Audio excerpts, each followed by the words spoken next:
Rasulullah SAW adalah guru kita. Sepakati dulu poin ini. Tidak ada guru bagi umat Islam siapapun yang syahadat kecuali Nabi Muhammad SAW. Ini disepakati dulu. Semua dai dan ulama adalah pewaris beliau. Artinya harus mewariskan ilmu yang beliau ajarkan. Apa yang diajarkan itu yang disampaikan ke umat. Yang tidak diajarkan mereka larang agar dikerjakan. Kan begitu mestinya. Ini kaidahnya dulu.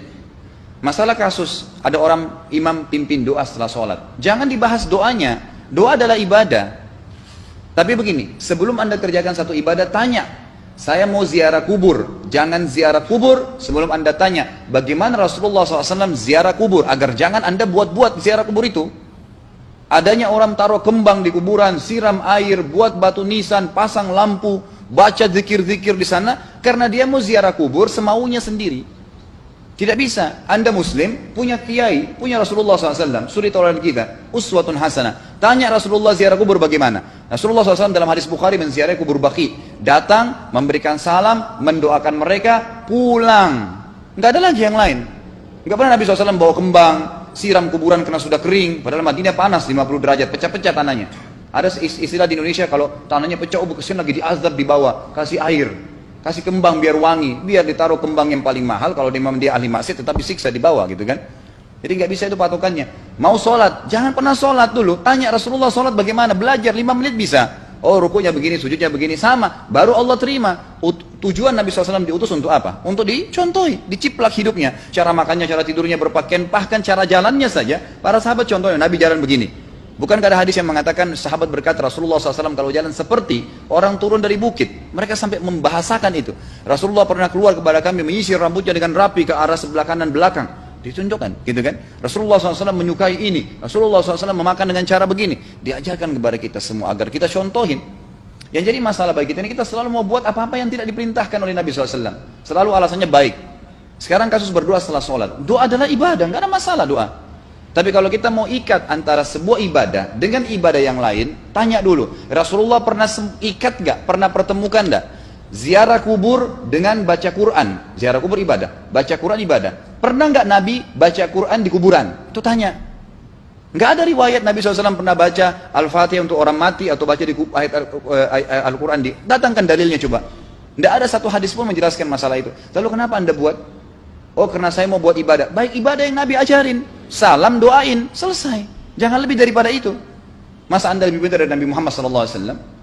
Habis sholat, memang paket yang Nabi tawarkan, yang beliau selalu kerjakan adalah zikir.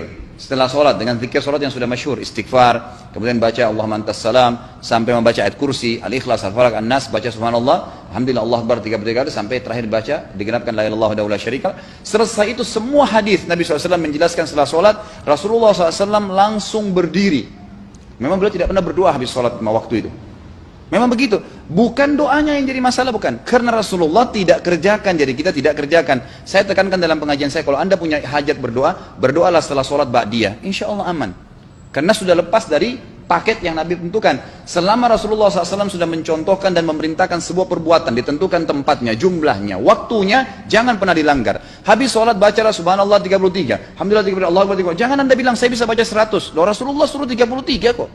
Ditentukan, jangan lebih pintar. Nanti setelah sholat, jangan ikutkan dengan paket rangkaian sholat ini. Di luar waktu sholat Anda membaca 100, silahkan.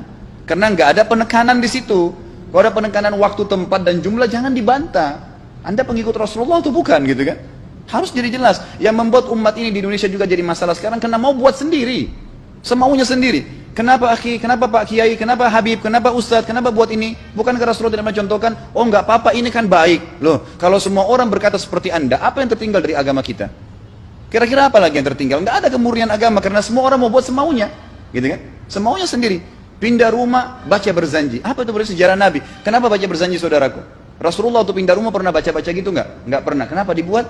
Anda Muslim bukan? Muslim. Ya saya harus ikuti. Kalau tidak akan terus ini mengakar nih. Anda buat satu bid'ah sekarang. Bid'ah itu lawannya sunnah. Anak Anda akan buat 10 bid'ah. Cucunya akan buat 100 bid'ah. Akan banyak bid'ah merakar di masyarakat. Dan agama akan ditinggalkan. Kemurnian sunnah akan hilang gitu kan. Dan ini bahaya. Ingat, Nabi SAW mengatakan kepada kita dengan hadis yang sangat jelas. Hadis sahih riwayat Imam Ahmad bunyinya begini. Semoga Allah merahmati umatku yang menukil dariku seperti apa yang aku ajarkan atau sebutkan. Sampai ulama hadis mengatakan Nabi ucapin habis sholat astagfirullah, maka sahabat tidak ada berani menambah azim. Nggak ada sahabat yang bilang astagfirullah azim habis sholat, nggak ada. Astagfirullah saja karena Nabi ucapin itu. Mereka mengakui tidak lebih pintar daripada Nabi SAW. Kenapa kita harus tambah astagfirullah azim, wali walidayah, wali muslimin, panjang? Dari mana ini semua? Ditambah-tambah, diembel-embelin, kenapa? Akhirnya keluar dari ajaran Nabi Muhammad SAW. Ini masalah gitu kan? Kenapa harus dilakukan? Peringatan maulid Nabi sudah sering saya ingatkan. Anda tanya semua yang buat maulid, kapan maulid itu sejarahnya ada? Semua buku sejarah menjelaskan tahun 230 Hijriah. Nabi meninggal tahun berapa? 11 Hijriah.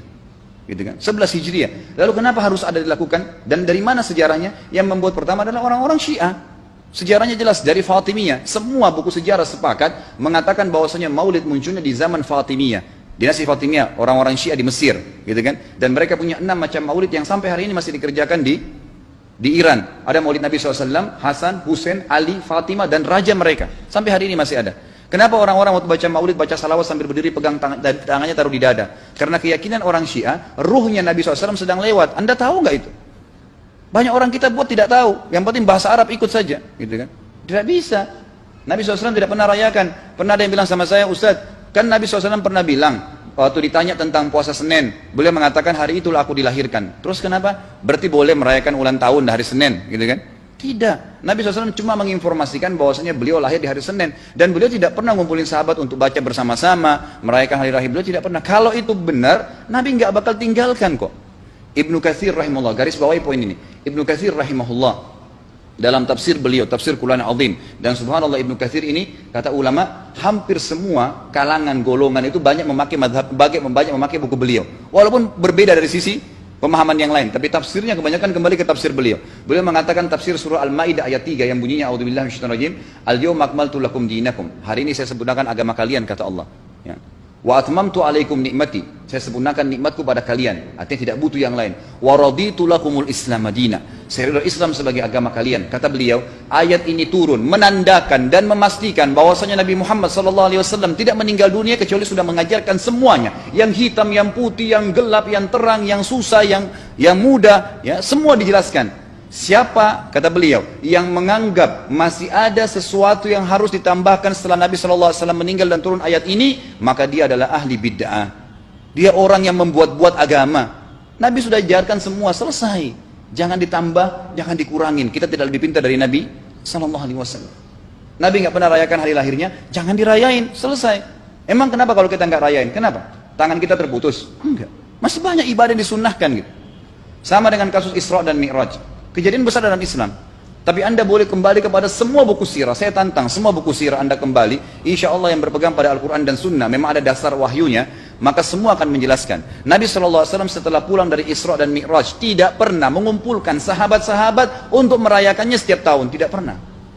Boleh dipelajari, iya, setiap hari. Tapi ditentukan tanggalnya lalu dibuat acara. Tidak pernah Nabi SAW buat itu. Lalu kenapa Anda buat? Kalau Anda mau tetap buat, ya silahkan, itu hak terserah Anda. Tapi saya ngajak kepada Anda kembali kepada kemurnian ajaran Nabi SAW. Kita tidak akan pernah kembali, kata Syekh Utsaimin rahimahullah, umat Islam ini akan kembali kepada kejayaan mereka kalau mereka betul-betul kembali kepada ajaran Rasul mereka Muhammad SAW. Murnikan ajaran Nabi yang dan jalankan seperti yang beliau ajarkan, selesai, akan aman. Pasti akan kembali kejayaannya. Kita nggak bisa saling menghardik, saling menyalahkan yayasan ini, organisasi ini, kelompok ini, karena masing-masing mau beristidlal sendiri, mau menjalankan sendiri hukum-hukum agama ini, bukan mengikuti sunnah Nabi SAW. Jemaah haji kita, jemaah umrah, datang ke Mekah, tur dalam kota Mekah, naik ke gunung untuk lihat Gua Hira. Kenapa naik ke Gua Hira? Oh, Rasulullah pernah di sini. Baik, saya jelaskan. Nabi Muhammad SAW ke Gua Hira sebelum turunnya wahyu. Dan beliau terakhir sekali di Gua Hira pada saat menerima Iqra bismi rabbikal ladzi khalaq. Itu saja. Setelah kejadian itu, beliau turun dari Gua Hira. Dari waktu itu sampai meninggal, Nabi SAW tidak pernah ke Gua Hira lagi dan tidak pernah suruh sahabatnya ke Gua Hira. Kenapa Anda ke Gua Hira? Sampai naik 3 jam ada yang jatuh mati. Karena jahil, tidak tahu pemahaman agamanya. Nggak bisa begitu. Cukup dikenang iya. Kecuali Nabi SAW suruh, datangilah Gua Hira. Ya silahkan. Gitu kan? Kalau enggak, kan begitu. Masalah Isra Mi'raj, saudaraku, kejadian besar. Ambil ibrahnya, yang penting ilmunya. Oh, salat 5 waktu, kejadiannya pernah gini. Ada kebesaran Allah, ambil pelajarannya, iya. Yang Nabi tidak contohin, maka jangan dikerjakan. Hanya itu saja. Zikir bersama, di sini ditanya juga zikir bersama. Nabi SAW disebutkan dalam hadis Bukhari, kalau berzikir habis sholat, beliau membaca zikir tertentu, sahabat baca zikir tertentu, sahabat baca zikir tertentu. Jadi Nabi SAW tidak pernah paksain. Enggak pernah Nabi misalnya baca ayat kursi, harus semua sahabatnya ikut ayat kursi, enggak. Nabi SAW baca ayat kursi, si fulan baca al-ikhlas, si fulan baca subhanallah, masing-masing. Dan ingat, Allah SWT mengatakan apa? Tentang masalah zikir dan doa ini. Ya. Dikatakan, ya, kita harus berdoa kepada Allah, ya, wadunal jahri minal qawli bil gudui wal asal wala takum minal ghafilin. Berdoalah kalian, berzikirlah kalian dengan tuh kalian dunal jahri minal qaul, tidak dengan teriak-teriak. Allah berfirman dunal jahr, tidak teriak-teriak, ya. Dan janganlah kalian menjadi orang-orang yang lalai.